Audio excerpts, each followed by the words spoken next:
Tonight on the Tuesday edition of the Buddy Martin Show, it's Tell It Like It Is Tuesday. Paul Finebaum says the Gators will struggle in 2025. The madness continues for both Gators basketball teams.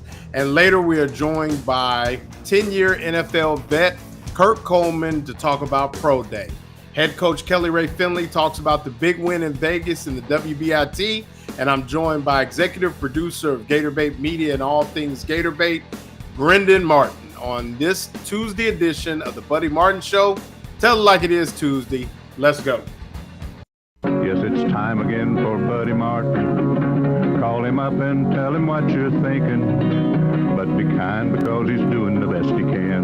Better, stronger, faster. Mama says that alligators are ornery because they got all them teeth but no toothbrush. What if the voice calls while you're gone? Take a message. Bye! You ready, champ? I'm ready for this my whole life. I'm incapable of small talk. But that's why you love me, right? Kind of intimidating to be in the presence of so many great athletes.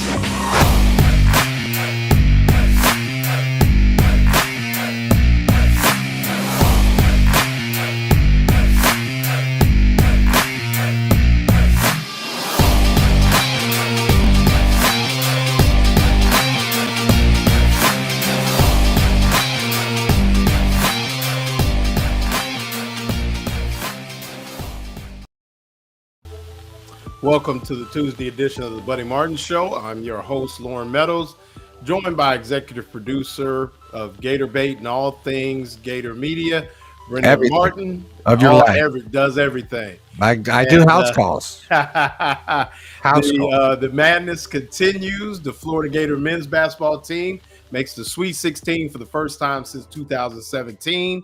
The Gators women's basketball team wins on a buzzer beater in the WBIT tournament in Las Vegas. And later on, seen as Thursday, will be the pro day for the Florida Gators. A much better pro day than last year when there were only 3 scholarship athletes. More than 15 former Gators will be participating in this year's pro day. So definitely must see on Thursday. We will be joined by 10-year NFL vet Kurt Coleman. He will discuss, the pro day, what goes into the draft process, give you kind of a look under the hood of what those young men are thinking as they get ready for the pro day. But first, I don't know if our listeners saw, our viewers, but I know, Brendan, you were made aware of it. It's trending now, particularly with Gator fans. Paul Finebaum was on with 247 Sports and said that based on Florida's schedule and what they have in the cupboard, that the Gators will struggle again this year.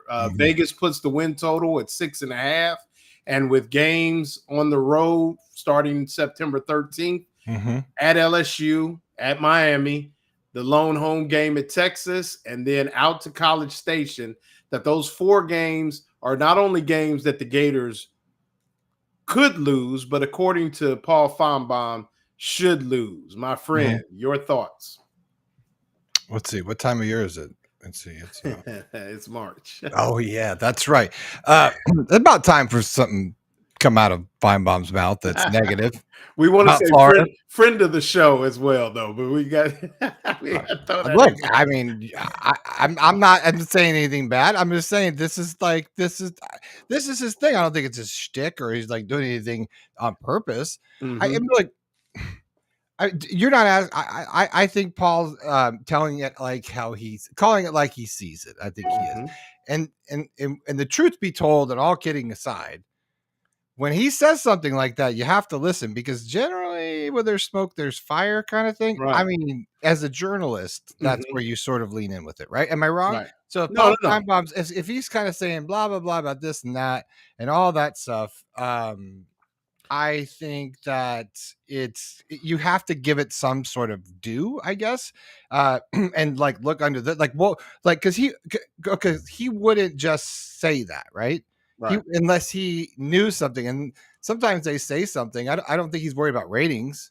Well, no, and and if you look at it from a standpoint, from a football standpoint, the schedule is the same as last year. The games are different, but after hopefully knocking off LIU and South Florida, a trip to LSU, a team that I think physically dominated at the line of scrimmage last season, Mm-hmm. But then a trip to Miami and then Texas. I mean, you could say, I don't necessarily see them losing to Miami, but 3 of those 4 games will be rock fights. I mean, they're going to be dog fights for sure. Okay. Well, I don't disagree with that. Yeah. I'm just saying that what tells you and I mean this, I'm not being sarcastic. Like I'm not trying to be a hater or anything. I'm just saying what tells you that it's not going to be like that. Because what if Lagway's not healthy? Well, there's a lot of that. Now, obviously, I don't think Finebaum went into that detail. I guess my question is,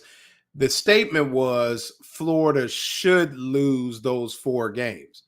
So do we want to answer yes or no if that's the case, based on you and I sitting here right now, our thoughts on the Florida Gators as a whole? I've got them at 9 wins. I got them going 9-3 in the regular season. Is that the 3 losses? I got them splitting those 2 at worst, winning 3 out of 4. But if you're looking at it, the comment was they should lose all 4 of those games. Right. What say you? I don't think there's a should in any sort of prediction model that I've ever seen in my life. They should lose based off of what? I mean, if the season's not here yet, I don't even know who's playing. Right. Like I don't know if you check the weather, but it's NIL and it's raining $2 and $3 million contracts right now. Right. No doubt. I mean, yeah. I don't know if you know Rodney Orr. He's titerinsider.com. You want to know what's going on with Alabama? I've met Rodney on Rob's show. Absolutely. And I don't have any, like, I'm not getting a kickback from Rodney. Like, truly, he's like the Gator bait of Alabama. Right. He's got the right people talking to the right people. Anyway, sure. He texted me that article on Twitter. I don't have my phone, but it was just talking about, and his text was like, it's going to break. This whole thing's going to break down. And I said, yeah, well, maybe that's what they want, because there was a tweet to somebody who tweeted that it's like an average of $2 and $3 million ask for big name people in the portal. And it's like, dude, there's no sustainability here. You can't go build new stadiums. And that's what he was saying. You can't go build new stadiums out of Alabama, which they're doing with their basketball facility right now. You can't go do that. A la Odom needs and then also be expected to, paying, better than what the pros are playing. Right. That has created something that is, I don't think we need to go into the business sense of that. To everyone knows that that's not good for the game. It's not good for the sport, but it's really not good for the athlete. Well, no, I mean, I think that's who's losing. Right. But I mean, and that speaks to what you're saying. A lot can change based upon the transfer portal. I agree. I mean, come on. Think that anything can happen, bro. I think that was Paul Finebaum making a statement on March 20. And I was surprised when you sent me the message that it was actually trending based upon. I mean, I know, especially during this time where access to spring football is more limited than ever and things like that. So having that to talk about and having the schedule in front of you. But, I guess my question to you is, okay, you said, no, there is no should. That necessarily doesn't exist. Obviously, they could lose all 4. I guess my question would be, you like the 6.5 number that Vegas put out there? Sorry, FSU Grand Slam. I was watching the game. Oh, sorry. I was distracted. I was a little pissed. Right. Gators lose. That sucks. Yeah. I don't want to talk about baseball. Wash it off. Okay. At 6.5. I don't know. I think you're going to take the under. The under or the over? You taking the under? No. That's what I asked you were doing. No, I'm taking the over. Oh, Give me the well, of over. course. Yeah, Yeah, no give me. question. No, I mean, come Matter on, of fact, sorry. I'm gonna find a sports bookie and bet it before the season starts.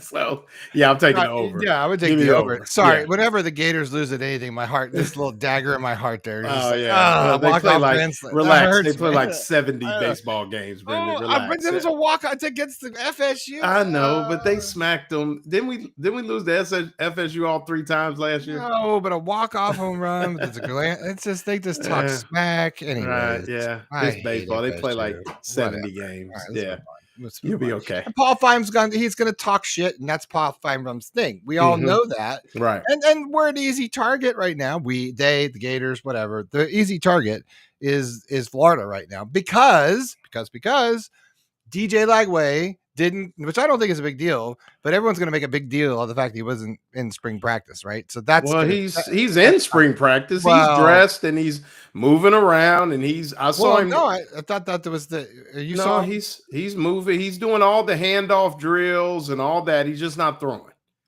Okay. So I haven't seen him throw a pass. But he is up, moving. That's all you do jersey. as a quarterback in spring practice. Well, I mean, throw passes to what receivers. to Billy Napier's defense,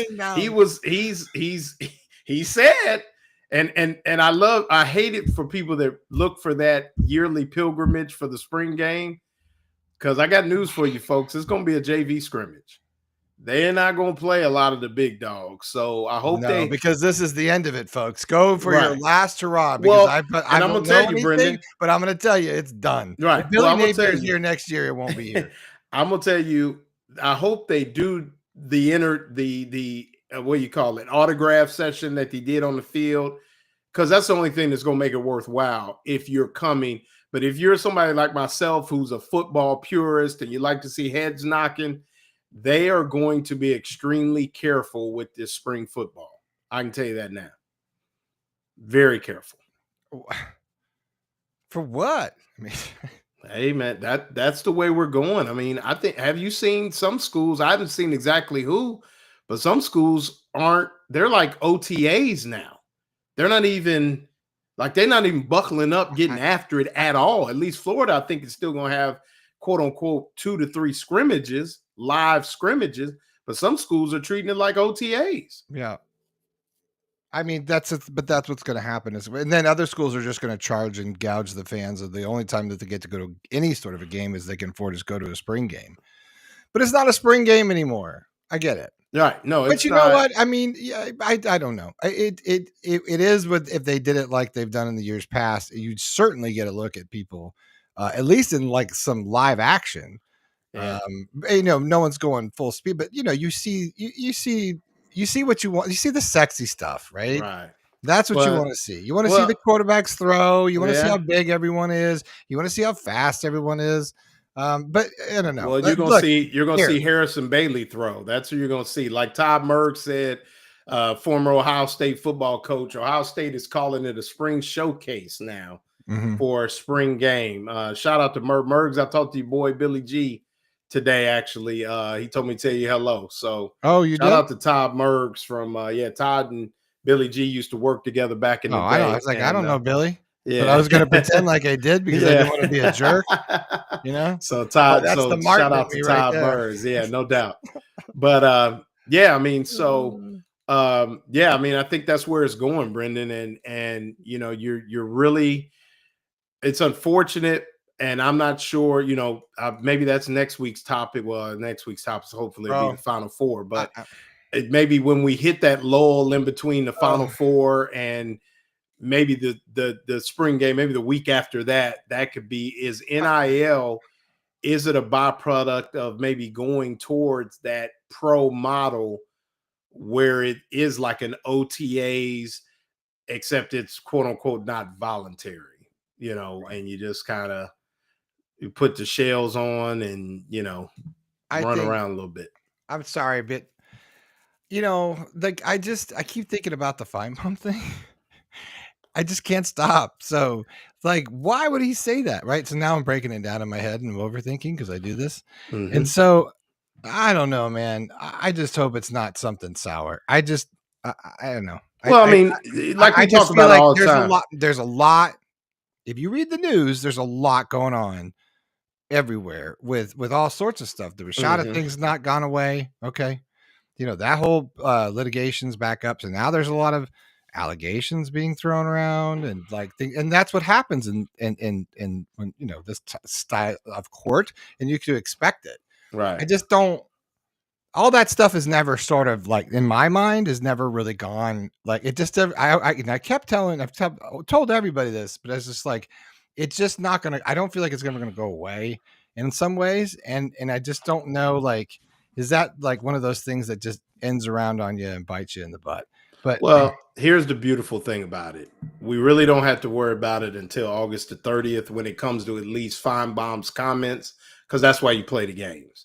So to make it you an just wonder indictment, if he's heard of well, yeah, because generally he's not going to say something that unless he has to. Well, I was at the his press. Producers wouldn't let him. Right. Well, I was at the press conferences today, and if there is something, this is the most confident that I've ever seen the Florida coaches. Usually it's tongue in cheek. Usually there's a lot of smoke and mirrors, but Billy Gonzalez, Jabbar Jalouk, and Mike Peterson, who we all, I think, know, love, and trust, were very bullish on their position groups. So, and we've already heard about the receivers all spring. That's kind of been the number one trending story. Mike Peterson felt that he could have the best group in the SEC. And then we already know what the Gators have at running back, and none of them shied away from that. So from a football standpoint, I got to go with them on that, at least for now. But that's why they play the games. So that's why they play the games. And I mean, look, we wouldn't have said. I don't think a lot of people would have said this about the Florida basketball team in the beginning of the year, considering what was going down with Golden and all the allegations with that. So I don't know. But before we say hi to our guests, can we talk really absolutely quick I was going to talk about somebody who is definitely backer of both basketball teams, Meldon Law, the only official law firm partner of the Florida Gators. I think they're actually official sponsor for women's basketball in particular, the official sponsor this year, proven and skilled lawyer since 1971. They will definitely talk about baseball, softball, be giving away tons of tickets here in the next few weeks. Have an opportunity to go hang out, meet Mr. Meldon and his lovely bride, and they just do a lot for the community. Sometimes they have tickets to concerts, a little bit of everything, and really appreciate what Meldon Law does, not only for the Florida Gators, the Gainesville community, and most importantly, all of us here at the Buddy Martin Show. And with that, we go to, do we have her? There she is. There she is. All right. Coach That's Kelly. Some good dialogue, guys. You like that?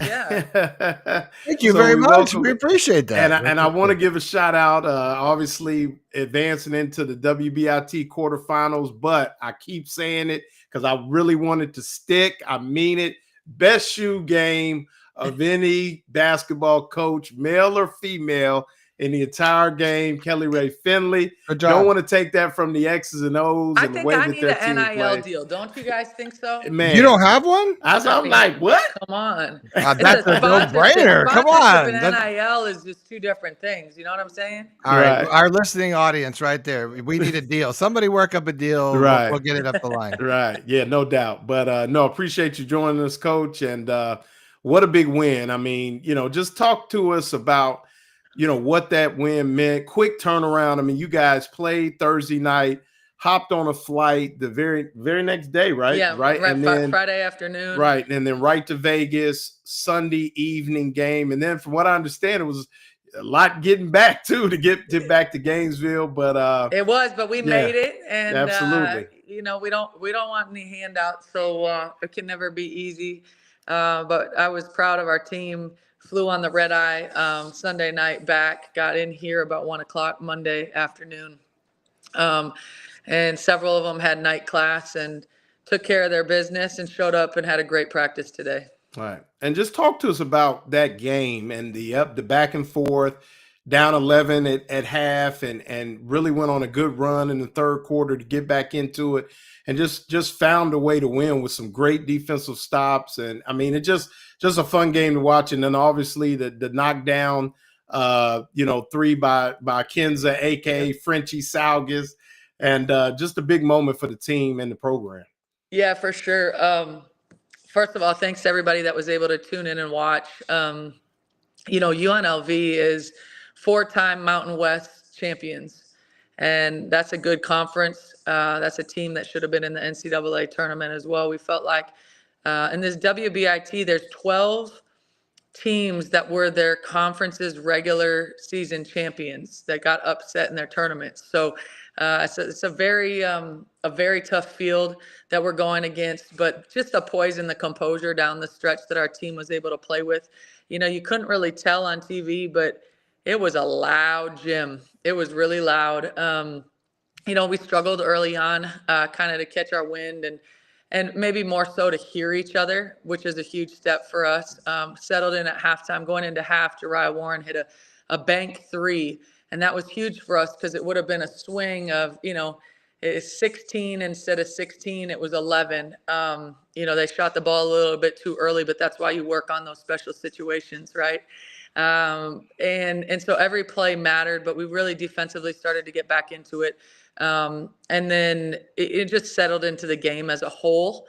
But it was back and forth that whole fourth quarter. And again, the poise and composure, to trust what we were running, executing down the stretch, 9 seconds to go. We have the ball on the sideline out. They called another timeout, switched to zone. We stuck with it. And then Jariah with the wherewithal, Liv to not panic when she slipped. That's the little things, right?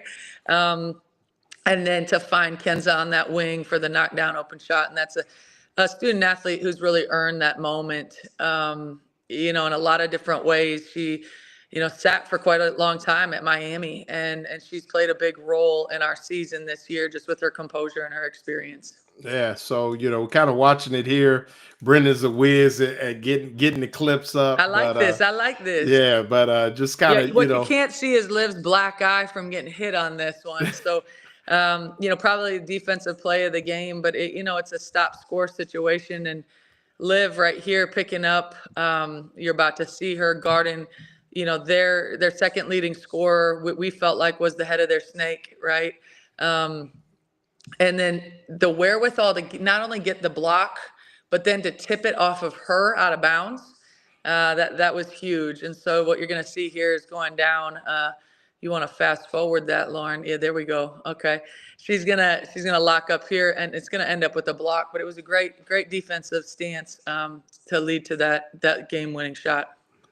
And we're talking about Liv McGill, obviously, all SEC freshman team. Obviously somebody you've known for quite some time. I know it's always good when you get to rep the Twin Cities like that, with one of your players. So, but yeah, I mean, just, you could tell the team is locked in, not only Liv. I know Liv gets a lot of credit, but I know, you got to give credit to people like, really the whole team, Layla Reynolds. Everybody played a role. Absolutely. In this win. You look at plays made by Layla Reynolds. Shay had some, Big Shay had some, Rashea Kyle had some big moments. But yeah, you watch here, you talk about, I think they kind of surprised Liv with that zone, kind of out the timeout, and then, there you go, and knockdown. Boom. So, and I think Dan Bond brought up a good point, which is kind of cool. If you all will play Texas Tech Thursday, and then the men will get the winner of Arkansas, Texas Tech on Sunday to go with an opportunity to go to Final Four. So wouldn't that be cool if only both teams could face Texas Tech, but also knock Texas Tech off and make it to the Final Four of their respective tournaments. So that's awesome. So it's fate, I think last time we played Bama on the same night or one night apart, we both came away with a victory. That's so right. That was a plus. So we'll hope the same will happen with the Red Raiders. Yeah, no doubt. And Coach, where you are in your program now, we talked about it before, but, those of us that, some may not follow as much, but, you're starting to get to the level where your talent level is meeting the rest of the SEC. Done very good, very strong in recruiting. People talk about Miara O'Neal, Liv McGill, and Layla Reynolds, but even speak to like Kylie Kitts, who was a reclassifier. You decided to redshirt her, but probably would have been a McDonald's All-American had she chose to stay in school as well. Yeah, absolutely. Kylie is just the ultimate competitor, and that class as a whole, I would kind of put Layla in that class, though her experience is just that little bit more. But people didn't want to be patient with football, and I second and I agree with what you're talking about with Mike Peterson and Coach Gonzalez and those guys having a little edge to them. And respectfully, it's about time they should, right? Yeah. Gator Nation is not known for being patient. They want immediate results, and in this day and age, uh, sometimes you get a little lucky and that happens, and sometimes you got to build, and it's a process, and you got to stay true to that process. And I feel like we're really in a similar spot in terms of our young talent, their improvement, their buy-in, and their desire to make the Florida Gators great. Yeah, no doubt. And coach, I want to give you kudos as well, because I think one of the things, that I guess, kind of frustrates some people is you only see the coaches when you go to the games. Well, Yeah. also you're a woman of the people. You're at football, you're at basketball, you're at softball. And I want to ask you, I know you're obviously a coach. You're a basketball fan. I know you have a lot of respect and a great relationship with Todd Golden. So I'm going to ask you, just let's all be fans for once. How's your bracket looking? And Oh, what's good. I got the the Gators. Listen, I can't bet on it, but I got the Gators going all the way. What are you talking about? Come on. And Those are what's our your boys. We're in the same complex. We're in right? the training room together a lot. Absolutely. We practice at the same time. Sometimes we're fortunate enough where we can go to their games, they can come to our games. But I will say, it's a special relationship. Walter Clayton is not only a tremendous player, but he's a great teammate. And when I say that, I mean, when he talks, him and Will, Will and I, we go back and forth just a little bit. Like he tells me if we just score more points, played a little less defense, we win more games. Okay. Well, we can compromise on that. Mhm. But when those guys talk, they talk in terms of we and us, and it's not we as in the men or we as in the women. No, it's a we as in Florida basketball. And I think that's really unique to have both teams rooting for and cheering on each other as adamantly as ours do. Coach, how can you? I have a young daughter. That's not. I have a almost 13-year-old soccer player, soccer Uh-huh. star. We talk a lot about being a teammate, and that seems to kind of get lost when you're at a I don't know, sort of a premier level, soccer, whatever you're doing, basketball, whatever. There's a lot of travel, a lot of there's a lot of coaching, right? Yeah. But I think sometimes what's lost is the importance of being a teammate. You just talked Yeah. about Walter Clayton being a teammate, crossing over, the inclusion, right? Yeah. Of the other side, not the other side, but Yeah, but for sure. because In both ways. you could choose to draw a boundary there, Mhm. and it's not, and just, I don't know, talk about, is that, if that is your philosophy, where did that come from, and is that just innate in who you are? Well, I think, part of that is how I was raised. I think that parenting goes a long way, right? And in this day and age of NIL and social media and the culture of me, the me moments are short lived. The we moments, the championships and things of that nature are the things that are going to last. When we all played college athletics, I look back and it's the moments and the memories that last. It's not as much as the specifics of each game, like we just talked through the UNLV LV game. That moment will come to pass, but we'll remember the after moments, right? And the moments together. And so, I think that part of that is how I was raised. My dad was a high school basketball coach, and it was always about the team. I think I scored maybe 30 some odd points in 7th grade on varsity, and I'll never forget, after the game, it was put the ball where the ball is supposed to, blankety blank go. And I was showing the girls some of it. I wasn't a great player, but Paige Beckers is from Minnesota, so my all-time assists record is that of higher, Lauren, than Paige Beckers. So Liv was proud to see that. But that was Nice. that was testament to I was not a better player than she was. I heard you was a But baller though. I had a really good post player, and doggone it, my job was to get her the ball so we could win a state championship, right?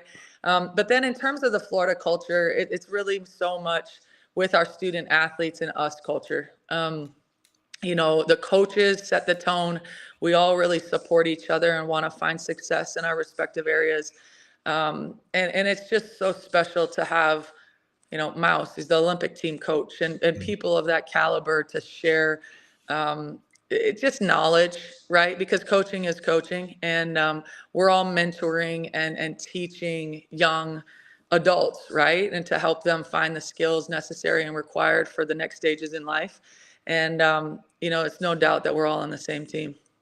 Well, Coach, we appreciate you. Check them out. WBIT quarterfinals, Texas Tech Red Raiders coming to town. Hey, 6 come on p.m. now. on Now, I will Thursday. say this, okay? So we're Thursday night at 6 p.m. So what we need to do is we need to come to the women's game, everybody that's in town, and then we go ahead and we'll just turn the men's game on in the Jumbotron going into that fourth. Hey, that's what at I that was thinking all 7:49 along. tip, okay? That's So- what I was thinking all along. Absolutely. That'd be fun. We'll celebrate twice that night for sure. like that. Exactly. We might even be able to throw a party after our game. So let's do it. Come on.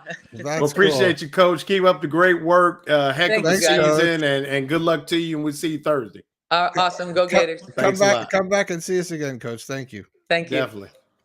All right, we've got in the green room, Lauren. We have We're going to. we're going right to KC. Unless Yes, you want sir. to wait. Oh no, we're good. Go ahead and get him. All right, here he is. So Hey, with man. that, there he is, my man. I gotta get all this in. This is I feel like I got a different resume I could go into, but I'm gonna go with the professional. Kurt Coleman, friend of the show, friend of the family, 10-year NFL vet, drafted by the Philadelphia Eagles in the 7th round, the 2010 draft. Had time with Kansas City, Carolina, New Orleans, Buffalo Bills. 2015 season was one of his best. The year that the Carolina Panthers went to Super Bowl 50, Kurt picked off a career high 9 passes to help the Carolina Panthers get to the Super Bowl that year. It was all Big Ten, All-American. 2007, Kurt co-founded the Ohio State chapter of Uplifting Athletes, a charity dedicated to raising awareness for rare disease. Currently, it just goes on and on. Kurt's made Charlotte his home. Presently, Kurt is working as a stewardship and scholarship administrator at Charlotte Latin, and also serves as the Carolina Panthers color commentator. I'm going to also add Northmont Hall of Fame inductee.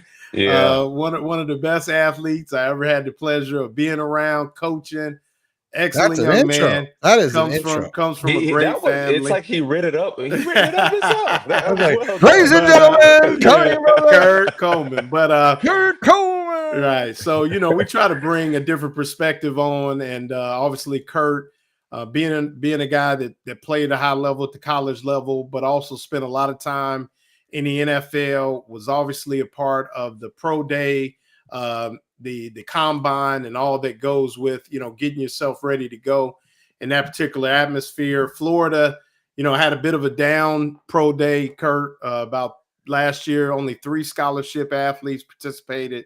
That's kind of what happens sometimes when you struggle a little bit and you're rebuilding. Yeah. But this year they're going to have over 15 scholarship athletes participate. And, for somebody like yourself, you had a great college career and, very highly decorated, played in 2 national championship games. Is that correct? Right. Yeah. But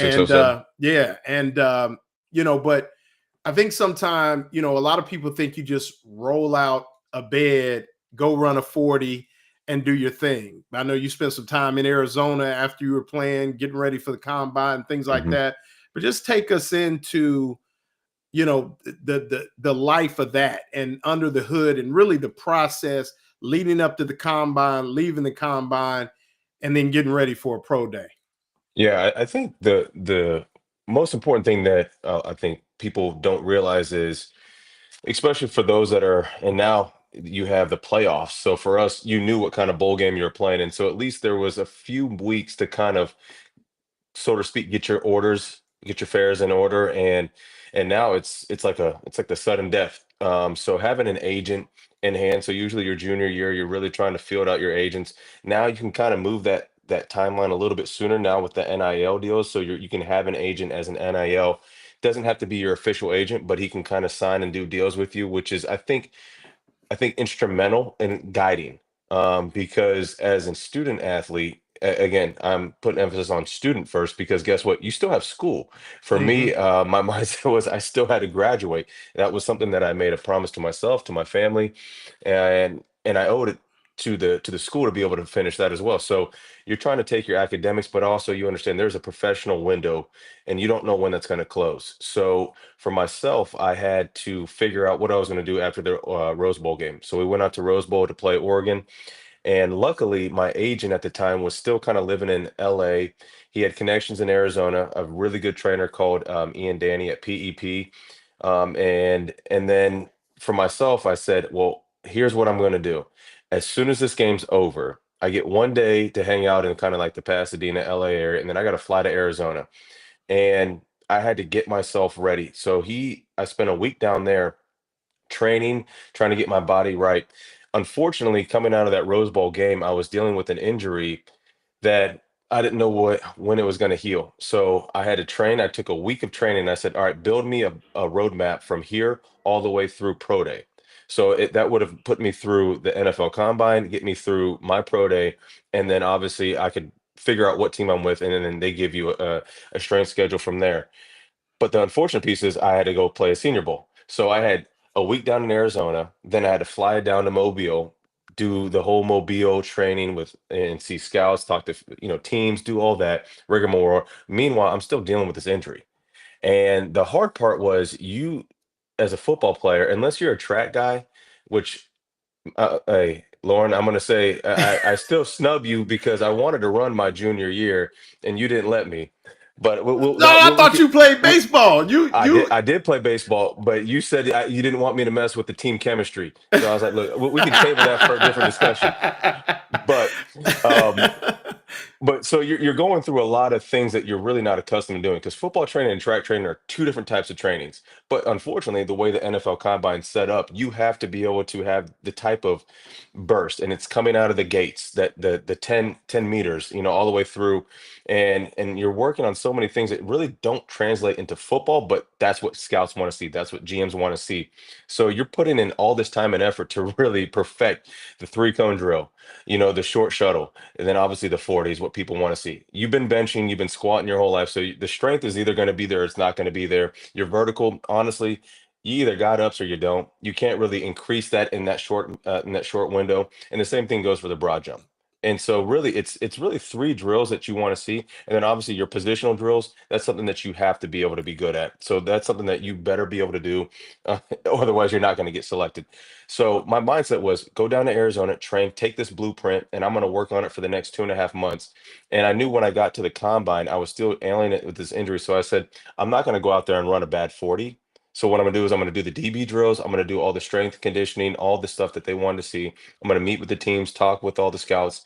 And then when I got to my pro day, I said, now's the time to run. And I felt really good by the time I got to that pro day, and I ended up running a sub 4.4. So it worked out exactly how it was supposed to, but there were some hurdles that you had to kind of navigate.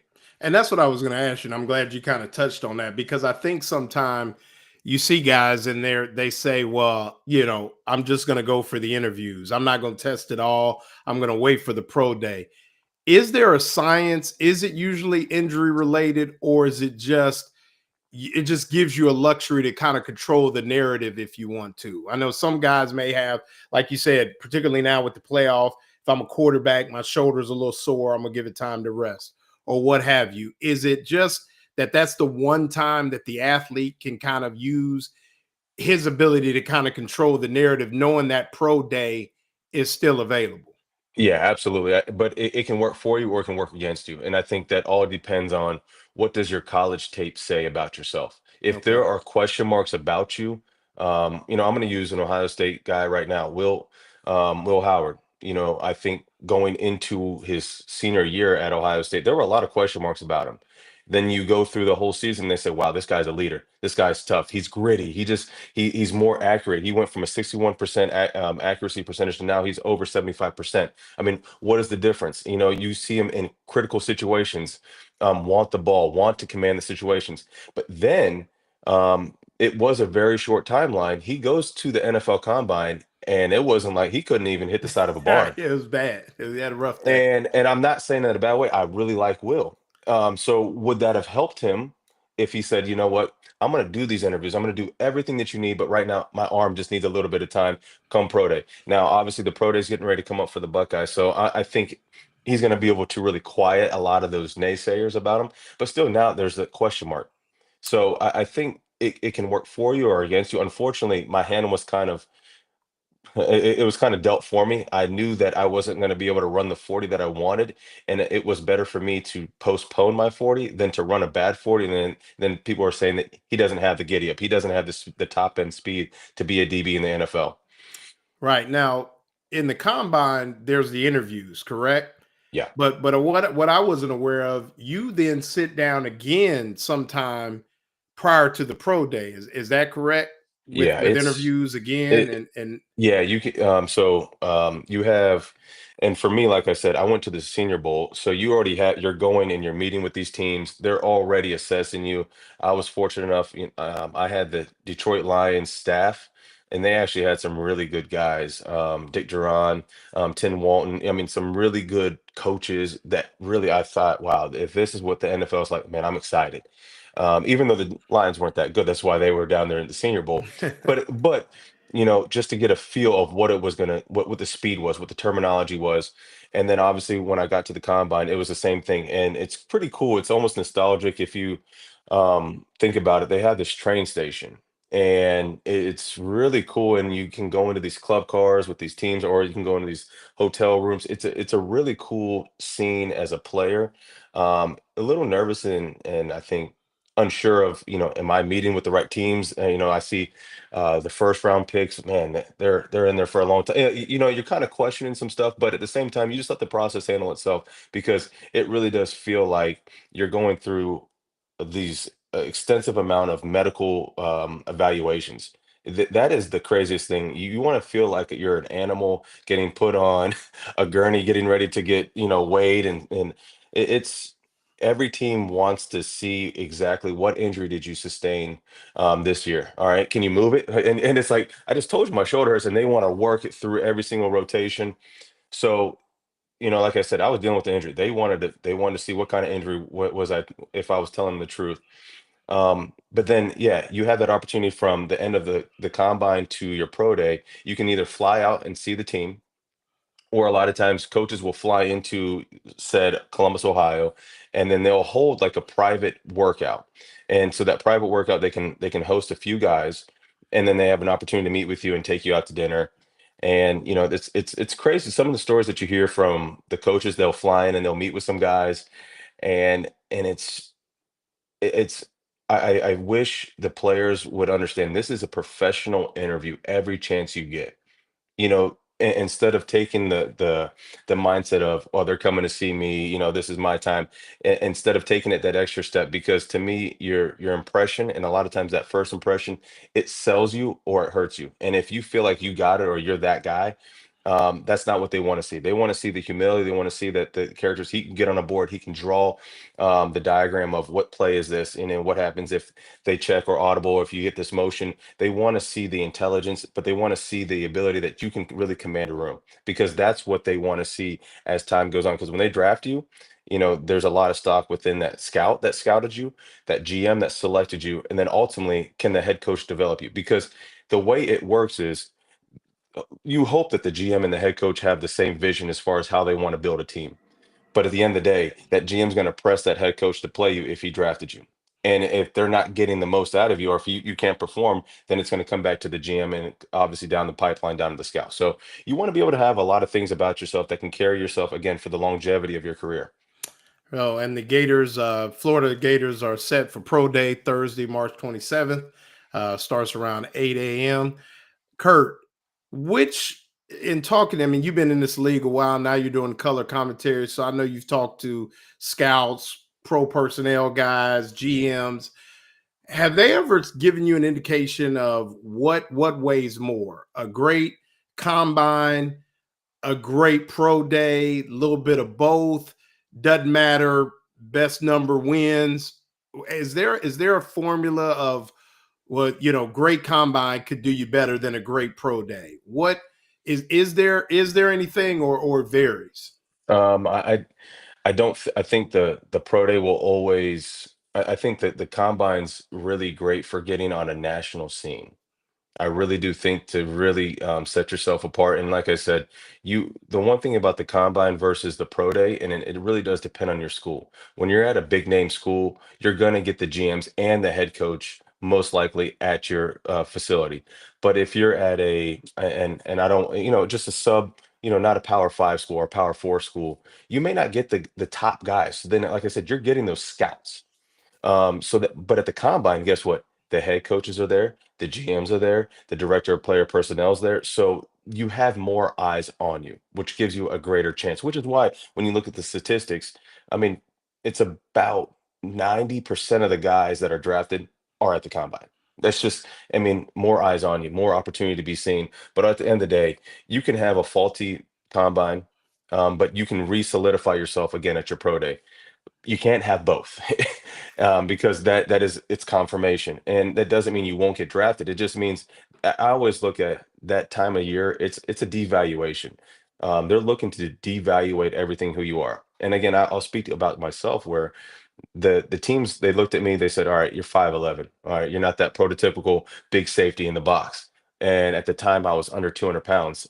Well, like they were finding things about you that, all right, maybe we don't need to draft him as high. And to which I would say, just pop on the tape. It will speak for itself. But that's why they could always rest assured that they could justify the reason. And then it's funny, my agent and I actually were laughing about this last week. He was talking to a GM, which I will keep his name under wraps, but he's like, man, I really wish, I would have drafted him higher. I wish, and then another one said, I wish I would have re-signed him after his first 4 years in Philly.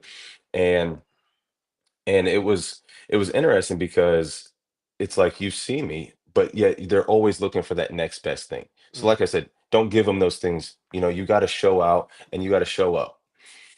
All right. Now, I don't know if you heard or early in the show, we kind of discussed a couple things. I don't know if you saw, you probably didn't, but Paul Finebaum kind of came out, looked at the schedule with Florida Gators, and let's just say it's Team A. It doesn't have to be, and basically saying that um, Florida should lose these 4 games. Well, it's March. And now with the transfer portal, NIL, how NIL can dictate the transfer portal, what's your thought now on the game as it stands right now? I mean, take Ohio State, just the game. I know you guys, Ohio State had a great year. Yeah. Congrats to Coach Day and obviously my home state. But the state of play right now, is it almost unfair to a team to make an assumption right now in March, but also with the way the transfer portal, is it even fluid anymore? I think you can base a lot of things off of the head coach, who they have returning as seniors or valuable guys. I know DJ's coming in as a sophomore, so you're looking for him to kind of build upon what he did. I thought he had a really not even starting right away. I think and dealing with some stuff. I think they found out who they want to be moving forward. But sometimes, you look at some of the more established teams, I'll say, the Georgias, the you could say Alabama in a lot of instances, they can present themselves as a more established, but at the end of the day, it's tough. This day and age is really tough. I think the culture has to be right. Um, and it really needs to be a cohesive unit. Um, I think you can take care of some. It's almost like the NFL. There's a lot of turnover from year to year, but you have those core guys. If those core guys are there, I do think that was why Ohio State had such a huge run, especially on the back half of the year once they got into the playoffs. Because guess what? They had 13 these seniors coming back. So when they hit that adversity, I was at that Michigan game. That did not look like the same team that played against Tennessee. That Mm, did not look the same team that played against Oregon in the playoffs. mhm. And obviously so on and so forth against Texas and then, and then to win it all against Notre Dame. But if you don't have that type of core, good luck because Right. your talent. Look, Florida's gonna have talent. Like that, there's never a shortage of talent on Florida's roster.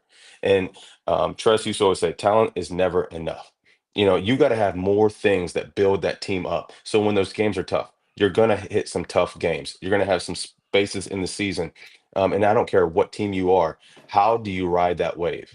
And if you are just kind of going up and down, and don't have that consistency through it, you are going to lose those games. And that's why I think Paul can sit there and say, well, I have this team looking at Georgia or whoever and saying they will beat Florida, because he sees what Georgia has coming back. He sees the head coach of Kirby. He sees that, there's so much there. And so when the tough gets going, guess what? They can ride that wave and kind of handle that. Can Florida do that? When you still have a sophomore quarterback that is still trying to figure out and I think establish himself as one of the best quarterbacks in the nation. Right. And I'm gonna give my Florida fans one. They're gonna rebuttal and say, well, with 4 minutes left, it was a tie game, and if Lagway didn't get hurt, we probably would have beat Georgia. You know how it is, Kurt. We Absolutely. speak red. No, and it could have been every game typically, and when I'm talking about good teams, the games, the SECs, those top tier teams, games are usually decided by 3 plays. right. And it's a critical moment. You can watch the whole film and you can say, but it really does come down to 3 or 4 plays that determine a true game, especially when you talk about, like I said, talented teams. Florida's talented. Florida's been talented. I mean, I don't want to give you guys too much credit, but I do remember in '06 when we played you guys. I wasn't gonna bring it up. You No, do I'll your bring it. thing. No. Well, no, it was, it was one of those aha moments for me. It was my freshman year. You play them, and I remember going into that week. We were 12-0, and I think Florida had lost 1 or 2 games One going game. into Yeah, one one game. game. They had some tight games, and I remember Kirk Herbstreit came in. He watched us practice, and he sat us down after, and he goes, "Hey, man, I just want y'all to know." Those Florida Gators, they want blood.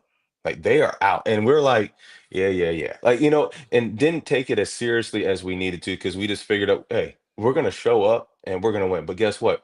When you talk about talent, I thought Urban Meyer, and even when he brought it to Ohio State, he had a way of psychologically getting his teams ready to play every single week. He knew how to get them ready. And then you talk about that team was loaded with some talent. Yeah. They had some talent. So then again, like when you look at when it's talent for talent, what separates you from the rest? And that's really what dictates the games. Right. Well, you just became one of our favorite guests because you gave the Florida Gators some credit, but Hey, that the people would love you for that for sure. But so I know you already said you was a track man, but I know you thought you were a hooper too.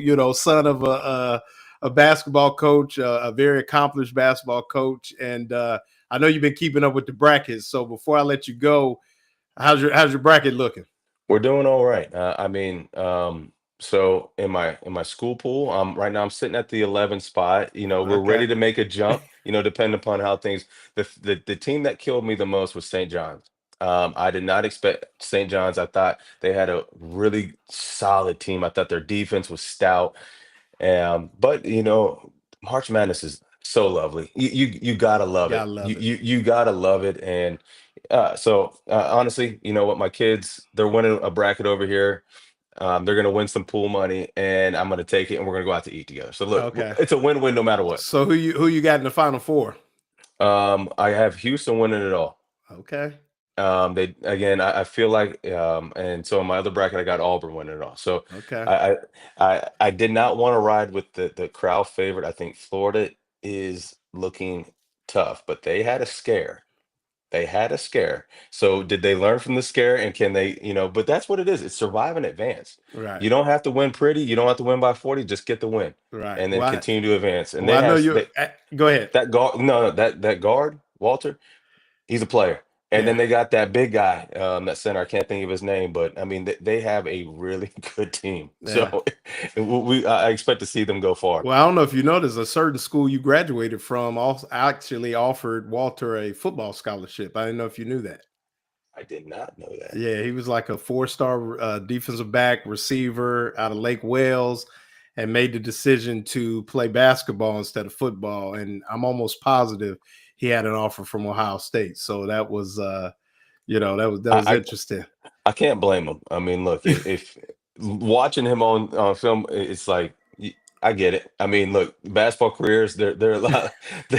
Hey, you you can play a lot longer playing basketball than you can Yeah, football. yeah, That's for and sure. it is some dough out there too, no doubt. Yeah. But you can, I think you, but we both can agree. You can see a lot of, lot of football player in him, for Yeah, sure. it's yeah. I think those guards, those are the ones people always say like, can a basketball player play football or could a football player play basketball?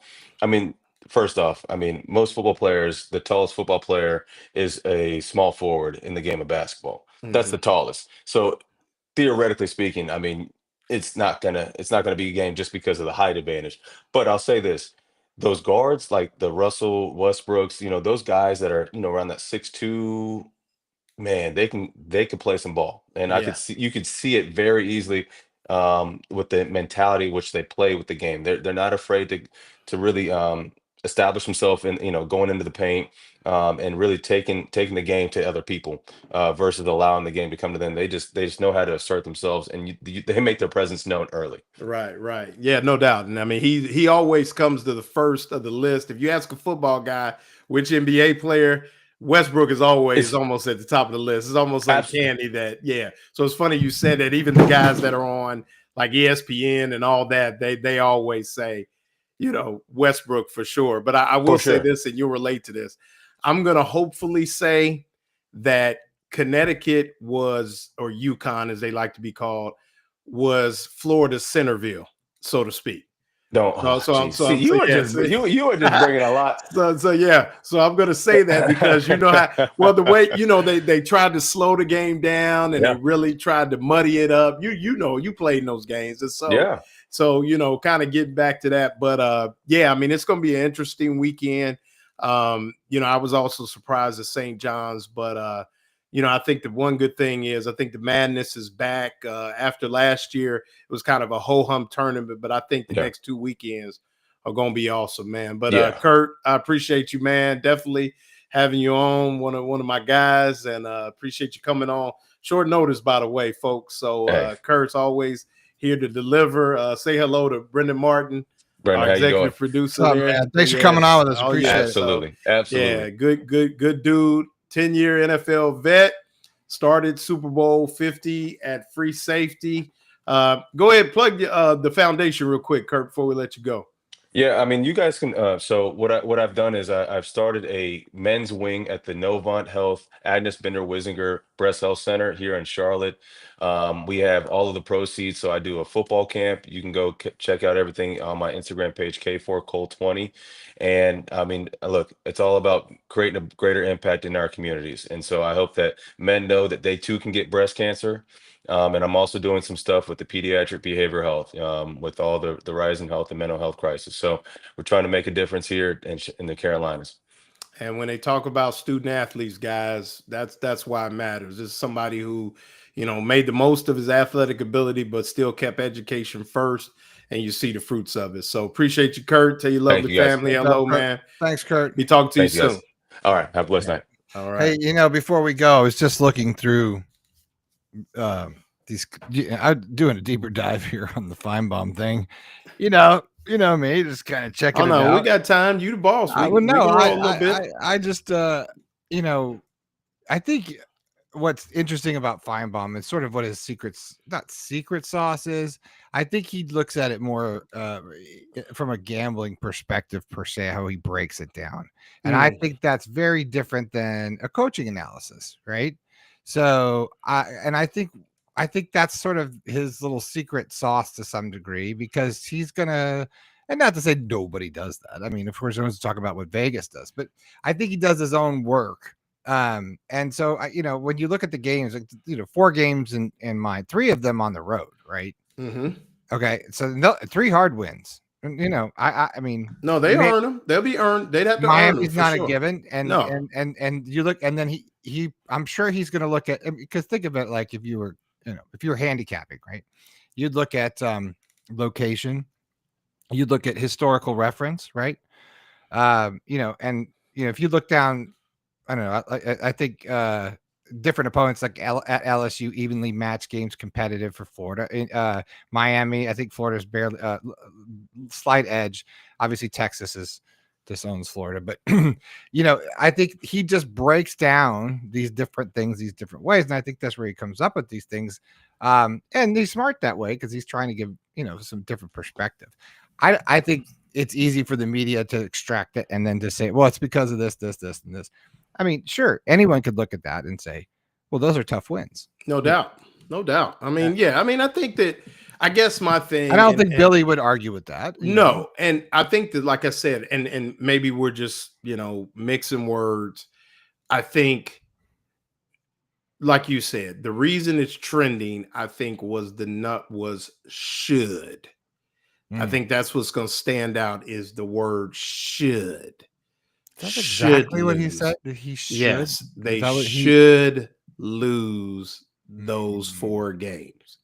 Now, he did say because 3 of the 4 are on the road and the 1 home one is against Texas. And like Kurt said, which, why we like to have, guests that have been there, done that, is why we have guys like Ben Troop and others on Shane Matthews, been there, done that, is it's built upon, I guess, a historical thing. And, if you and I want to go down that road, maybe even an indictment on Billy Napier. We, like I said, we ain't got another hour to stay up here, but all of those things considered. But like I said, it was trending, and I'm sure it was trending by those that watch and listen to this show and others, the word should.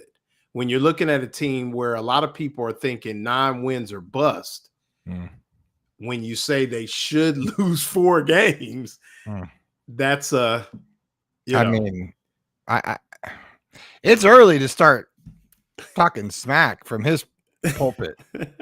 Well, I mean, it's early for him. And that's what I said. So that's all I'm saying. Right. But like we said, from a betting perspective, and he's a friend of the show. Look, right. I think he's great. Right. Let me ask you this, Brendan, and then we'll go. Let's do Titan MRI real quick.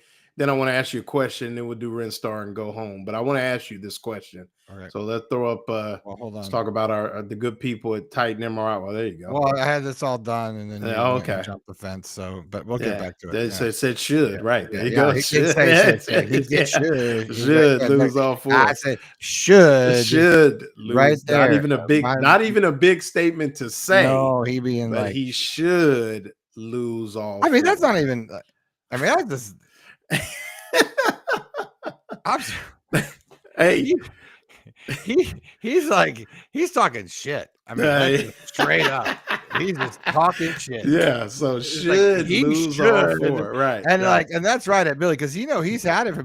Look, I don't think he's. I don't know. See, that's what I'm not conspiracy theories. Right. I'm not. Q or G. Check right. Are we gonna throw up the QR for Titan MRI?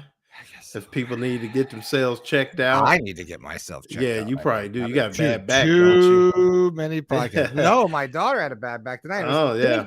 She was tweaking it. I was thinking maybe I should take an MRI and have it checked out. North Central Florida's newest premier independent diagnostic testing MRI facility. Yes. Locations in Lake City, Gainesville, and I think one soon coming to Ocala. Is that correct?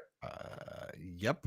No insurance. I think no that is problem. true. I wasn't being sarcastic. I don't know that 100%, but I think it's close. Yes. And I'm looking at their website. I don't see the update, but we'll get the update. We're sorry, Titan MRI. Right. But definitely, I mean, what we can say is premier facility, larger MRI machines. If you're claustrophobic like myself, like yourself, no insurance, no problem. No appointment, no problem. So if you need one on short notice for any reason, scan the QR code, Titan MRI, Gainesville's newest independent MRI facility under new management. Now I think it's Titan MRI and imaging. So there you go. With that said, and then I want to ask you this, Brendan. So Kurt brought up Lagway. Everybody seems to be bringing up Lagway. Let's take the injury out of it. And let's just take DJ Lagway. I don't know. Okay. Can I be honest? I don't. I mean, I know kind of what the injury is, but I don't really know what the injury is, and I don't know where it stems from. So I'm just being straight up. No. Really From what I understand, it is an injury that was actually suffered in high school. So it's an injury that has lingered from high school, and speculation says that surgery may or may not have been an option So the option is, in lieu of surgery, is rest and relaxation. Is it a shoulder? Yeah, shoulder. Oh, Yes. But let's take out of that. Let's say Lagway is a 100% healthy. Everybody talks about DJ Lagway. Obviously, phenomenal talent, maybe even generational talent. Yeah. Is it fair then to say, like, I guess my thing is, where are people if Lagway goes down to Baton Rouge that first game and struggles? And then, maybe throws 2-3 picks and the Gators lose by 2 touchdowns. Have we put the young man I mean, and I'm, me, I'm through and through, so I'm gonna be there no matter what. But I'm saying, how temperamental the fans can be. Is it should everybody just temper everything and almost take a wait and see approach and take it week to week? I used to like help that age group out doing a bunch of stuff in Colorado. So I like to think I have a pretty good, I did like wilderness stuff and training and physical stuff. I worked a lot of 18, 20, 21. Mm-hmm.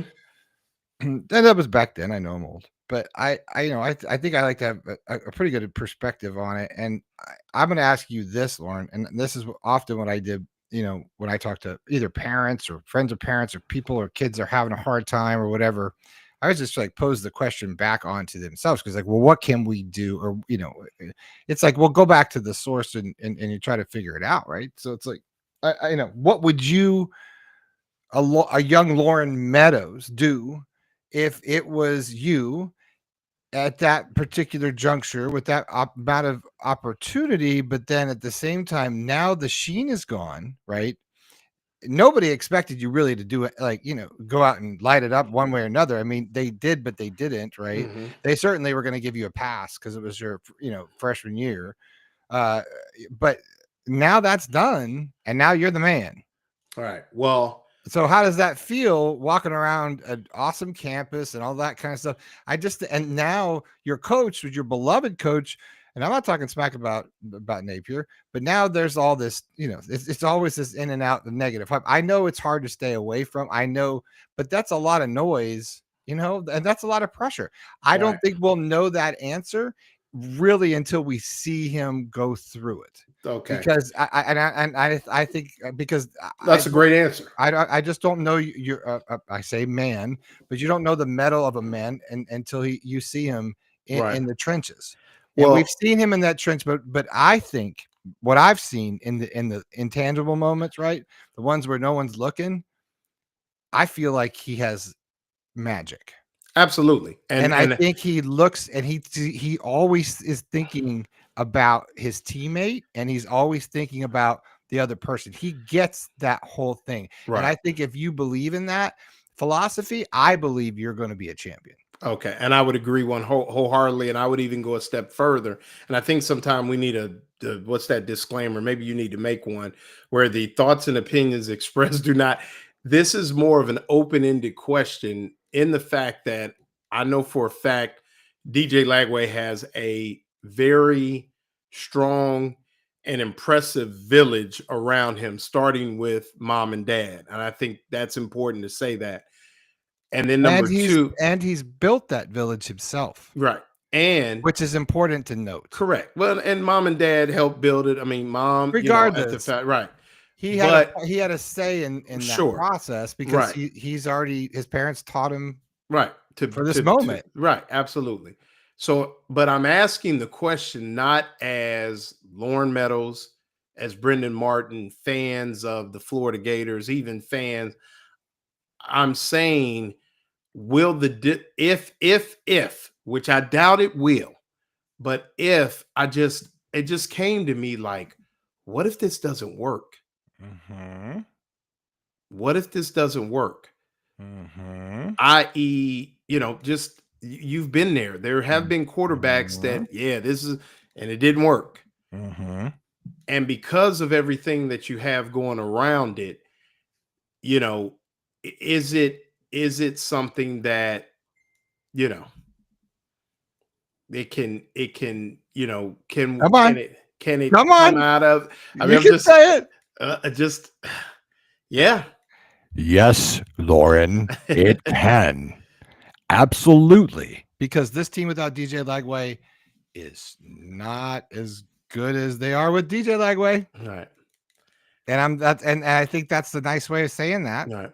Well, no, I mean, Because it just because well, you know, we haven't seen a lot in well, I guess maybe maybe I'll say this, and maybe this is what I'm getting at. I was like, how do I want to say this? I'm going to caution everyone. There are 12 games in the season. Take it one game at a time. If 2024 taught us anything, it is to take it one game at a time. So I guess that's what I'm saying is, do we have a tolerant enough fan base as a whole? I'm not talking about listeners and viewers of the Buddy Martin Show. I'm talking about us as the Florida Gator family. And I'll say us, but probably I shouldn't say us because Buddy gets on I me can about tell that. you, I don't have the patience for it. Is As it a is it media is it member, is it is as a it human is it flippant 12 being, a.m. dude. Pacific time raising canes again? No, I'm not going to be happy about it at all. And I'll use my little tiny voice to scream loud about how it's not because it sucks and I don't care. And it's allowed to suck because everyone's getting paid. Right. So as fan, yes, I can tell you that I will not. And I know, and look, if anyone knows how Gator fans going to react, trust me when I tell you, you and I have a pretty good Yeah, take on that. absolutely. And they should, because it's been over a decade. Mm-hmm. A decade, Right? And it's got to like I mean it's got to change. And I think Kurt was kind of alluding at that too. Yes, I think he was obviously being, you know, but yeah. See, I think somebody, you know what? Somebody knows something, and I don't like it. It just feels like that, and I don't know. That's just I get the, you know, I'm born a media member. Like, you know, it's well, like Spidey and like I said, you were born a media member. I was born a coach, so I'm gonna say it's just March. Relax, and we don't get and I could be like, we get to look forward to the spring game, right? And they don't send the scores to Indianapolis until August the 30th. All right. So, well, Gators go to Sweet 16. I'm excited about that. I think I don't think the Terps got nothing. They don't. They're not very deep. I think they have 5 guys. Their starting 5 plays 30+ minutes. Yeah. So they play a lot of guys. You worried about possibly seeing Arkansas again in the Elite 8? Yes. Or no? What? Yes. You worried if we would see Arkansas again for the second time in the Elite 8? I do not. Okay. I don't think there's another team that can really hold their jock. So UConn was the litmus test. I thought that was the time to go to Texas. That was the national championship. Yeah. Okay. I think UConn is really good. Wow. I mean, Duke is great, but that's not gonna. I just think that they're special, you know, and I think that they got lightning in the bottle, and I think they're just deep on the bench, and I just think it's really hard to beat them. Right. And I think Todd Golden is a fantastic coach. Right. Well, I heard a podcast today, and I think we can end on this. The great note: Udonis Haslem, Mike Miller, and Corey Brewer, all former great Gators, all picked Florida to win it all. I got them to win it all. So they're sold. So I think that's one to end all on. 4 of my brackets I haven't picked. Oh yeah.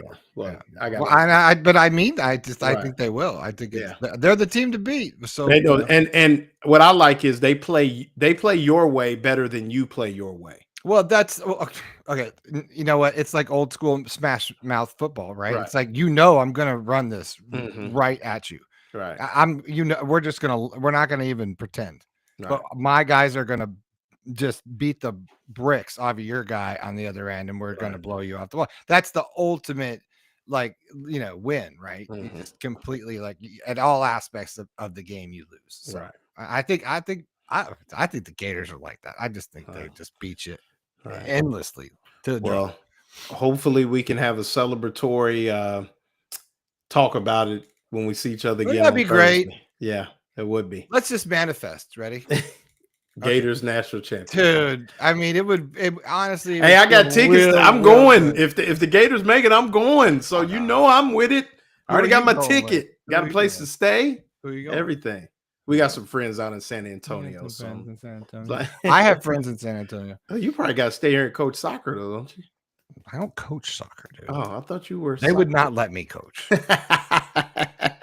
I would be what's the show that everyone likes? So what's the Stella, what's Ted your Lasso. favorite show? Ted Lasso? Ted Lasso. Oh, okay. Oh, yeah, that's it. Yeah. Tell Stella that's my favorite show, too. So It's a good show. Yeah, I it's a think great I'm kind show. of the angry Ted Lasso. So there you All right, go. Thorpe, All our right, hey, friends at check them out Rinstar. tomorrow. We've got we've got Renstar Medical Research.